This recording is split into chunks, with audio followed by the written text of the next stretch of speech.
পোশাক খাতের শীর্ষ সংগঠন বিজিএমইএ নির্বাচন আজ শনিবার, এতে মুখোমুখি ফোরাম ও সম্মিলিত পরিষদ। এরই মধ্যে শেষ প্রচারণা টেকসই ও রাজনীতিমুক্ত বিজিএমইএ গড়তে দেয়া হচ্ছে প্রতিশ্রুতি। সবার আশা সুষ্ঠু ও গ্রহণযোগ্য নির্বাচন।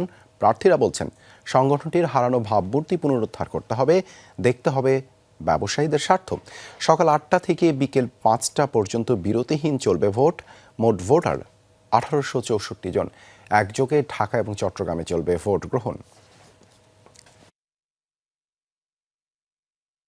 প্রতিশ্রুতি এই নির্বাচনে ফোরাম জয়ী হলে আমরা বাংলাদেশের পোশাক শিল্প খাতের ব্যাপক পরিবর্তন আনবো। বিজিএমইএ সদস্যদের কাছে আমি সমর্থন এবং সহযোগিতা প্রত্যাশা করছি। ইয়াং প্যানেল কিন্তু এমন না যে কেউ এক্সপিরিয়েন্স না, সবাই কিন্তু মিনিমাম 10 বছরের এক্সপিরিয়েন্স গার্মেন্টস ট্রেডে। আলটিমেটলি এটা আমাদের বিজিএমইএ, ডেফিনেটলি নির্বাচন হওয়াটা উচিত।